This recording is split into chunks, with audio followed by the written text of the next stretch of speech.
Alhamdulillahi Rabbil Alamin. Wabihi nasta'in ala umuri dunya waddin. Wassalatu wassalamu ala ashrafil anbiya'i wal mursalin, Nabiyyina Muhammadin wa ala alihi wa ashabihi ajma'in, amma ba'du. Bapak Ibu, staf dan karyawan Indogrosir yang kami hormati dan kami muliakan, mohon maaf tidak bisa disebutkan satu persatu tanpa mengurangi rasa hormat kami kepada Bapak Ibu sekalian. Alhamdulillah, hari ini kita sudah masuk hari yang ke-21. Sungguh tidak terasa, cepat sekali berlalu. Sudah 21 hari kita jalani bulan suci Ramadan. Atau jangan-jangan ada yang merasa berat. Siapa bilang tidak terasa, Ustaz? 21 ini cukup lama bagi saya. Ya, mungkin sebagian ada yang merasa 21 hari itu sudah lama sekali. Tapi kalau betul-betul beribadah di dalamnya dan betul-betul merasa bahwa Ramadan itu adalah bulan yang sangat kita butuhkan, karena dia adalah bulan pengampunan, ya, dia adalah bulan rahmat dari Allah Subhanahu wa taala, karena dia adalah bulan keberkahan, maka kita merasa 21 hari ini sangat cepat sekali berlalu, teman-teman sekalian. Dan bahkan kita sangat menginginkan bahwa setiap hari itu adalah Ramadan sebenarnya. Ada yang mau setiap hari Ramadan? Jujur, ini banyak hadiah di sini, jangan khawatir. Ya. Yang di depan saya dulu, ada yang mau setiap hari Ramadan? Ragu-ragu ya. Bukan puasanya, bukan puasa, tidak puasa, tapi setiap hari suasananya seperti Ramadan. Mau? Mau ya, karena banyak jakati. Ya. Tapi kalau disuruh puasa, diam semua, tidak mau. Subhanallah. Teman-teman sekalian yang dimuliakan oleh Allah Subhanahu wa taala, Ramadan adalah bulan madrasah. Ramadan adalah sekolah untuk melatih kita. Ya, tadi dikatakan mungkin ada sebagian teman-teman sekalian, karyawan-karyawati yang mungkin baru tahun ini merasakan bagaimana bekerja sambil berpuasa, karena mungkin tahun kemarin tidak puasa. Ya bukan ya, mungkin tahun kemarin masih sekolah ya. Mungkin tahun kemarin belum bekerja, jadi puasanya habis dengan tidur. Mungkin kalau tahun ini dia berpuasa sambil bekerja, ya. Mungkin baru tahun ini merasakan bagaimana berpuasa sambil bekerja, menahan makan, menahan minum, kadang juga menahan emosi sama ya sesama teman, satu pekerjaan dan sebagainya. Teman-teman sekalian yang dimuliakan oleh Allah Subhanahu wa taala, berkaitan dengan tema yang disampaikan kepada kami, kita harus jadikan Ramadan ini sebagai bulan pembiasaan untuk melakukan sesuatu yang baik.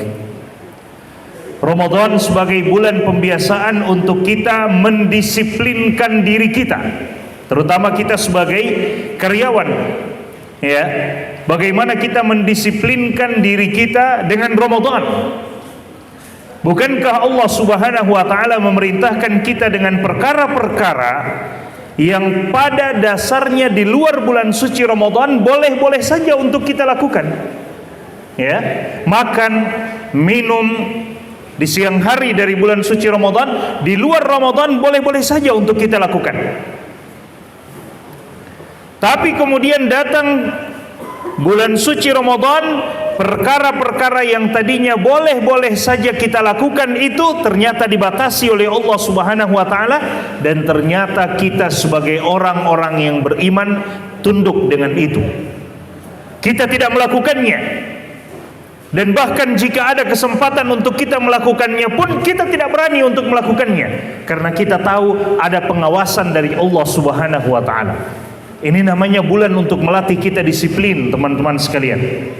Ya, bulan untuk melatih kita disiplin. Makanya Allah Subhanahu wa taala melalui lisan Nabi alaihi salatu wassalam ketika berbicara tentang pahala puasa, Nabi SAW mengatakan dalam hadis qudsi. Hadis qudsi itu teman-teman sabda Nabi, di mana Nabi mengatakan bahwasannya Allah Subhanahu wa taala berfirman. Itu namanya hadis qudsi. Rasulullah SAW mengatakan bahwasannya Allah Subhanahu wa taala berfirman, kullu amal ibni Adam lahu wal hasanatu bi asyri amsalha. Ya. Masih fokus ini kalau dibagi-bagi? Masih fokus ya? Iya, biasanya kalau sudah dekat-dekat buka seperti ini, biji kurma dianggap kurma. Karena sudah hampir buka ya. Baik, saya minta fokus ya teman-teman sekalian. Tidak lama insyaallah, tidak banyak. Sebentar lagi kita akan buka puasa ini ya. Tidak banyak insyaallah. Dan juga sudah disiapkan hadiah untuk teman-teman yang berhasil fokus dan berhasil menjawab beberapa pertanyaan. Nanti akan dapat hadiah ini dan juga langsung dinaikkan jabatan. Nah, kalau itu semangat ya. Iya. Teman-teman sekalian, perhatikan hadis Nabi SAW. Nabi mengatakan bahwasanya Allah Subhanahu wa taala berfirman, kullu amali bini Adam lahu. Setiap amalan anak cucu Adam itu untuknya, langsung kembali kepadanya. Pahalanya langsung dia ketahui.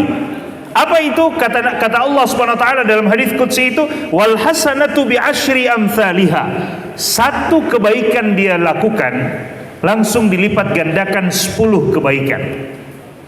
Berarti kita sudah tahu, satu kebaikan kita bikin, kita yakin Allah akan lipat gandakan 10 kebaikan. Kemudian kata Allah, illa shaum. Dalam riwayat lain, illa siyam, kecuali puasa. Puasa bukan satu kali puasa sama dengan 10 puasa. Ya, Allah Subhanahu wa taala katakan satu kebaikan sama dengan 10 kebaikan. Anak cucu Adam sudah tahu itu. Kecuali puasa, fa innahu li. Puasa itu hanya dia tujukan untukku, kata Allah. Wa ana ajzi bihi, dan akulah yang akan membalasnya. Bukan lagi 10 kali kebaikan. Aku yang akan membalasnya, kata Allah Subhanahu wa taala. Kenapa puasa dikatakan hanya untuk Allah, teman-teman sekalian? Kata Allah Subhanahu wa taala, fa innahu yada'u ta'amahu wa syarabahu min ajli. Dia meninggalkan yada'u ta'amahu, dia meninggalkan makanannya, wa syahwatahu, dia meninggalkan syahwatnya, keinginannya, min ajli, karena aku, kata Allah Subhanahu wa taala. Apa maksudnya seorang hamba yang berpuasa meninggalkan makanan, minuman, syahwatnya karena Allah Subhanahu wa taala? Kata para ulama, ini melatih kedisiplinan kita. Puasa ini melatih kita sebagai seorang mukmin yang benar-benar disiplin. Kata Allah Subhanahu wa taala, dia meninggalkan makan dan minumnya dan syahwatnya karena diriku. Kata para ulama, seorang hamba yang benar-benar berpuasa, bahkan ketika dia sedang sendirian pun, dia punya kesempatan untuk minum, dia tinggalkan minum itu. Dia punya kesempatan untuk makan padahal dia cuma sendirian, tidak ada yang melihatnya. Seandainya dia buka kulkas di rumah, orang semua lagi tidur siang misalnya, dia buka kulkas di rumah, kemudian dia minum 1 botol, setelah itu dia isi lagi, sore orang buka tetap di botol yang sama, ada isi lagi, orang tidak tahu kalau dia minum. Tapi orang yang jujur, disiplin dengan Allah Subhanahu wa taala, dia tidak berani menyentuh minuman itu. Dia tahu semua orang yang ada di dalam rumah sedang tidur, tapi dia tahu Allah Subhanahu wa taala tidak pernah tidur dan mengawasi dia. Makanya dia meninggalkan makan dan minumnya, bahkan syahwatnya, hawa nafsunya, karena Allah Subhanahu wa taala. Ini hamba yang disiplin. Padahal makan dan minum itu adalah sesuatu yang Allah bolehkan sebelumnya. Sesuatu yang Allah bolehkan sebelumnya, dia tinggalkan karena dia tahu sekarang Allah larang saya makan dan minum. Nanti setelah berbuka baru Allah bolehkan lagi saya makan dan minum. Kata para ulama, perhatikan teman-teman sekalian, kata para ulama kita, perkara-perkara yang sebelumnya dibolehkan saja menjadi terlarang dan dia menjaga diri dari perkara itu padahal sebelumnya dibolehkan, lalu bagaimana lagi dengan perkara-perkara yang memang pada dasarnya dilarang dalam agama? Bagaimana lagi dengan perkara-perkara yang memang pada dasarnya hukumnya haram dalam agama? Maka dia lebih menjaga lagi. Sejatinya Ramadan menjadikan kita muslim yang disiplin seperti ini. Dalam dunia pekerjaan kita, kalian semua bersyukur teman-teman sekalian, karena saya melihat di depan ini kayaknya semuanya pasti lebih mudah dari saya, di depan ini. Ya, ada juga mantan murid, ya, ada di situ yang paling ganteng itu. Belum menikah dia ya, siapa tahu ada jodohnya juga di sini. Saudara Andi, Ustadz Andi. Iya, dulu pernah mondok di Pondok Tahfidz Al-Irsyad. Sudah banyak hafalannya, sudah bosan juga menghafal. Kemudian alhamdulillah sudah di sini ya, sudah di Indogrosir. Jadi saya yakin di depan ini mungkin sebagian besar lebih muda dari saya. Ada yang lebih tua dari saya 17 tahun. Tidak ya? Teman-teman sekalian yang dimuliakan oleh Allah Subhanahu wa taala. Sejatinya Ramadan melatih kita untuk menjadi hamba yang disiplin dalam semua kehidupan kita. Bahkan sampai dalam pekerjaan kita. Saya katakan, kalian semua bersyukur kepada Allah Subhanahu wa taala. Mungkin sebelum dibuka tempat ini, kalian sudah dipilih oleh Allah Subhanahu wa taala untuk menjadi salah satu karyawan di sini.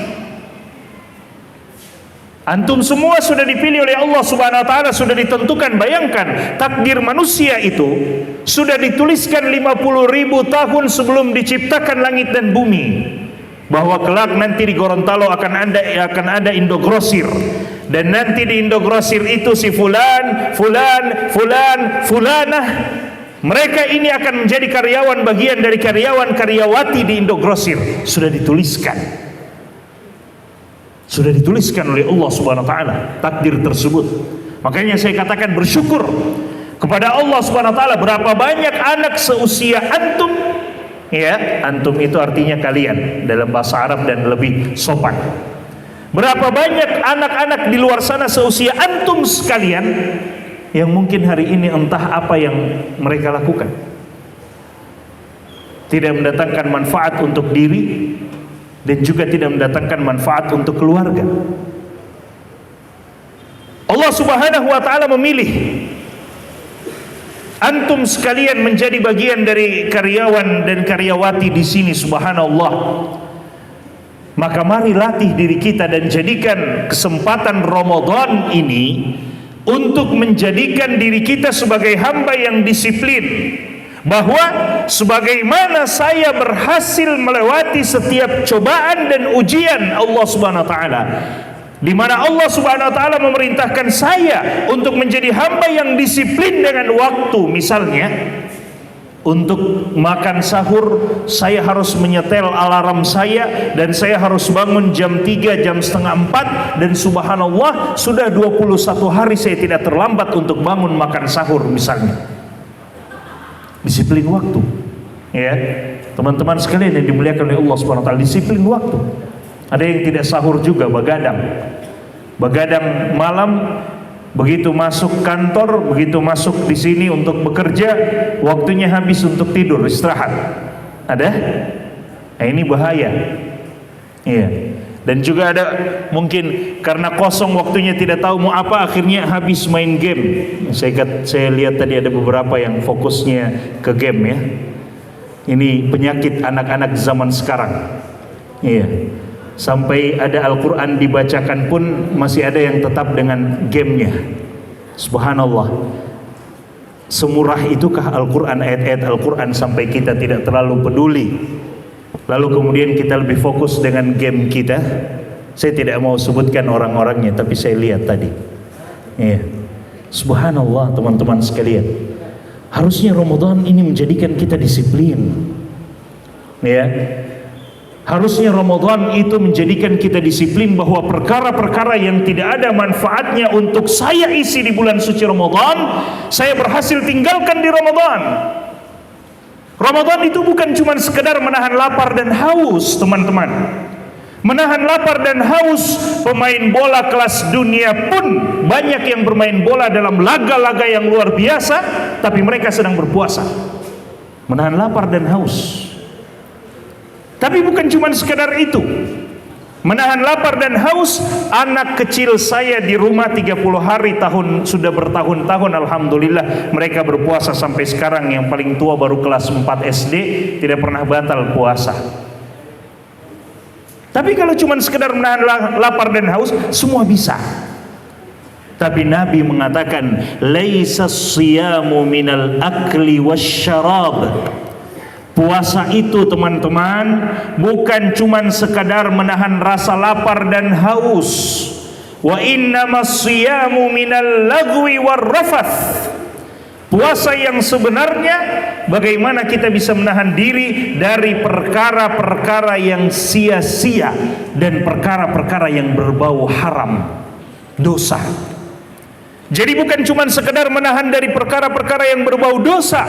Kata Nabi, perkara-perkara yang sia-sia juga cobalah kita tahan di bulan Ramadan ini. Karena bulan ini bulan pengampunan. Masa iya orang yang betul-betul fokus ibadah dia dapat ampunan, dan orang yang cuma fokus main game juga dapat ampunan? Apakah Allah akan adil kalau seperti itu? Teman-teman sekalian, orang yang dia habiskan waktunya dengan membaca Al-Quran mendapatkan pengampunan dari Allah Subhanahu wa Ta'ala, sama dengan orang yang menghabiskan waktunya dengan gamenya, dengan online-nya, dengan TikTok-nya, dengan segala macam medsosnya, dia juga dapat ampunan. Masa sama? Kalau begitu apa tujuannya kita banyak beribadah? Tidak akan mungkin sama, mohon maaf. Tidak akan mungkin sama orang yang menghabiskan waktunya dengan banyak membaca Al-Quran, bahkan dia menargetkan untuk bisa khatam Al-Quran, dengan orang yang Ramadannya habis dengan sinetronnya. Dia tidak bisa melatih diri untuk disiplin. Allah sudah memanggil dia untuk fokus. 11 bulan lamanya dia terlalu banyak dengan perkara-perkara yang tidak bermanfaat. Allah datangkan 1 bulan, fokus kamu beribadah. Makanya disebutkan dalam hadis, teman-teman sekalian, datang bulan suci Ramadan, Nabi katakan, wanada munadin minas sama. Ada penyeru dari langit Allah Subhanahu wa Ta'ala yang menyeru dan memanggil, ya baghiyal khair aqbil. Wahai orang yang suka, gemar dengan kebaikan, terima Ramadan, karena ini bulan kebaikan. Wa ya baghiyasy syarr, dan wahai orang yang suka dengan perkara-perkara yang tidak baik, aksir, tahan dirimu, tahan. Ramadan melatih kita untuk menahan diri dari perkara-perkara yang tidak ada manfaatnya. Ramadan melatih diri kita untuk menahan diri dari perkara-perkara yang justru memudaratkan kita. Kalau kita berhasil di Ramadan, maka saya yakin pekerjaan kita tidak perlu kita diatur. Kita akan disiplin dengan sendirinya. Kita akan tahu mengatur waktu kita dengan sendirinya. Teman-teman sekalian yang dimuliakan oleh Allah Subhanahu wa Ta'ala, hari ini betapa banyak orang yang masuk ke fakultas-fakultas kedokteran di universitas-universitas ternama, dan terkadang yang muncul nomor 1, 2, dan 3 mereka para penghafal Al-Quran. Mereka para penghafal Al-Quran, lulus murni, banyak sekali. Teman-teman sekalian, disiplin mereka. Orang menghafal Al-Quran itu disiplin waktu. Mereka menghafal pagi, mereka menyetor, mereka menghafal, mereka menyetor. Ada waktu menghafalnya, ada waktu menyetornya. Ibadah kita di bulan Ramadan melatih kita untuk itu sebenarnya. Ada waktu untuk beribadah, ada waktu untuk kita baca Quran, ada waktu untuk kita berdoa, ada waktu-waktu mustajab. Kenapa disebutkan ada waktu-waktu yang mustajab untuk berdoa, teman-teman sekalian? Kenapa tidak setiap waktu itu adalah mustajab untuk berdoa? Tapi ada waktu-waktu yang disebut dengan waktu-waktu mustajab. Karena ketika seorang hamba mengetahui waktu-waktu mustajab itu, dia akan berusaha untuk mendapatkannya. Dia akan berusaha untuk menjaga waktu mustajab itu. Dilatih dia untuk menjaga waktu mustajab itu. Dilatih dia untuk menjaga setiap waktunya agar menghasilkan manfaat untuk dirinya dan manfaat untuk orang lain. Itu Ramadan. Makanya saya mengajak pada kita semua, teman-teman sekalian yang dimuliakan oleh Allah Subhanahu wa taala, tidak lama lagi Ramadan. Tersisa 9 hari saja. 8 atau 9 hari. Kalau 29 hari berarti tersisa 8. Kalau 30 hari berarti masih tersisa 9 hari. Tidak terasa. Sebagaimana 21 hari sudah selesai, 9 hari apalagi tidak akan terasa. Mari manfaatkan dengan baik. Teman-teman sekalian, ada satu waktu yang kita dianjurkan untuk benar-benar mencarinya di 10 hari terakhir dari bulan suci Ramadan ini. Dan kalau kita betul-betul mengatur waktu kita dan melatih diri kita, kita dapatkan dia. Satu waktu yang Allah Subhanahu wa taala sendiri mengatakan khairun min alfi syahr, lebih baik daripada 1000 bulan. 1000 bulan itu berapa tahun? 84 tahun sekian bulan. 84 tahun. Siapa yang umurnya bisa sampai 84? Kalaupun sampai 84, mungkin dia sudah tidak bisa bangun dari tempat tidur. Sudah stroke dan sebagainya. Na'udzubillahi min dzalik. 84 tahun. Kata Nabi SAW, man hurima khairuha man hurima khairaha faqad hurim. Siapa yang diharamkan dari kebaikan malam itu, maka sungguh dia telah diharamkan dari kebaikan yang banyak. Malam apa itu? Lailatul Qadar. Dan dia cuma ada di 10 malam ini. Siapa yang menjaga 10 malam ini dengan baik, baca Quran, zikir, ya, doa, sholat tarawih, semua ini melatih dia. Melatih dia bagaimana hubungan dia dengan Allah. Demi Allah teman-teman sekalian, jika hubungan antum dengan Allah baik, maka pekerjaan antum akan dimudahkan oleh Allah Subhanahu wa taala. Allah akan berikan antum kekuatan untuk melaksanakan, menuntaskan pekerjaan. Coba lihat Fatimah, anak Nabi. Ketika Fatimah mengadu kepada Nabi, kepada bapaknya, wahai Rasulullah, minta pembantu di rumahnya. Capek dia untuk membereskan pekerjaan. Ini baru pekerjaan rumah. Tapi Nabi katakan, maukah engkau aku berikan sesuatu yang apabila engkau amalkan, maka engkau akan mendapatkan kekuatan untuk menuntaskan pekerjaan-pekerjaanmu. Nabi SAW ajarkan kepada Fatimah, jika engkau hendak tidur malam, maka berzikirlah kepada Allah Subhanahu wa 33 kali, Alhamdulillah 33 kali, Allahu Akbar 34 kali. Berarti totalnya 100 kali. Siapa yang berzikir dengan zikir ini, Subhanallah 33 kali, Alhamdulillah 33 kali, Allahu Akbar 34 kali, sebelum dia tidur malam, Allah berikan dia kekuatan di pagi hari untuk menuntaskan pekerjaannya. Dan Fatimah menyaksikan itu. Fatimah mengatakan, tidaklah aku membutuhkan lagi pembantu untuk membantuku setelah Nabi memberikan zikir itu kepadaku. Teman-teman sekalian, isi 10 malam terakhir ini untuk melatih kita, melatih kedisiplinan kita dengan ketaatan kepada Allah. Semakin kita taat kepada Allah, semakin Allah mudahkan urusan-urusan hidup kita. Yakin itu. Dan ingat, amalan apapun yang kita lakukan, dan jika dia bertepatan dengan Lailatul Qadar, akan dituliskan seperti kita sedang melakukan amalan itu selama 84 tahun. Tidak mau antum berzikir dituliskan 84 tahun dia sedang berzikir? Misalnya sedang baca Al-Quran dan bertepatan dengan Lailatul Qadar, dituliskan dia sedang baca Al-Quran 84 tahun. Tapi coba malam itu dia habiskan dengan game.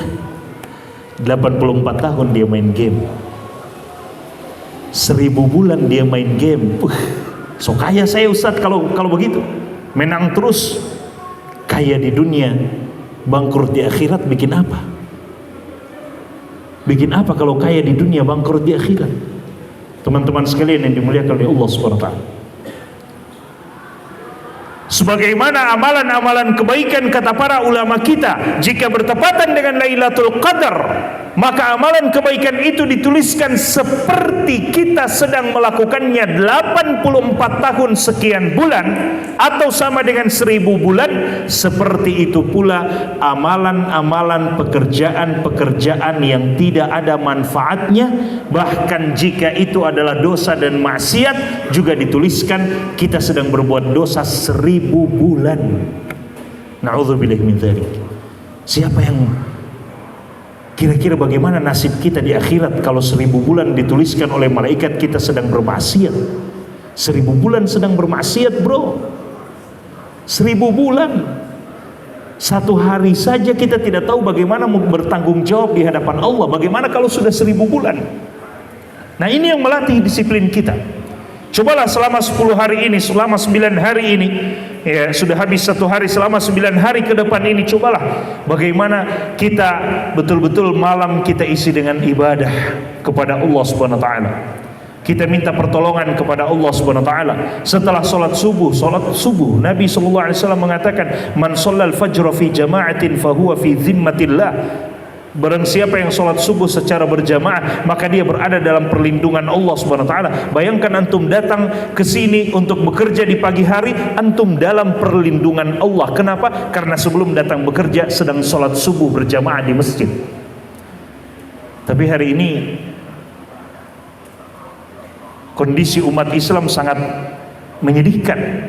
Hari pertama Ramadan sholat subuh full masjid, hari kedua full masjid, hari ketiga full masjid, hari kelima mulai kurang, hari keenam mulai kurang, hari ke-21 sudah jamaah tetap yang ada di masjid sekarang.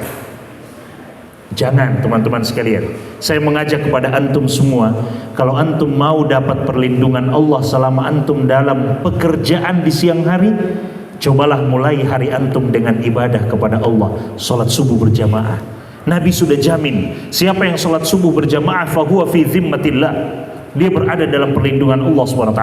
Dan Ramadan melatih kita untuk itu. Kalau di Ramadan antum tidak bisa sholat subuh berjamaah, apakah di luar Ramadan bisa?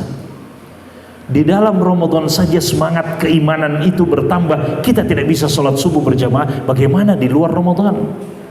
Teman-teman sekalian, kalau di dalam Ramadan kita tidak bisa menjaga sholat 5 waktu kita, bagaimana nanti di luar Ramadan? Sementara di dalam Ramadan semangat ibadah itu Allah tumbuhkan. Ya, mudah-mudahan Allah Subhanahu wa taala senantiasa menjaga antum semua, dan mudah-mudahan Allah Subhanahu wa taala senantiasa menguatkan semuanya, dan mudah-mudahan Allah Subhanahu wa taala menjadikan antum muslim-muslim yang amanah, muslim-muslim yang jujur, muslim yang disiplin melaksanakan setiap tugas yang diberikan, dan mudah-mudahan Allah Subhanahu wa taala senantiasa menerima setiap amal ibadah yang kita lakukan di bulan suci Ramadan ini, mulai dari puasa kita, salat kita, ya, dan bacaan Al-Quran kita, dan semua insyaallah, bahkan pekerjaan dunia kita itu bisa bernilai ibadah di sisi Allah Subhanahu wa taala kalau semuanya kita niatkan untuk kebaikan di sisi Allah Subhanahu wa taala. Wallahu taala a'lam.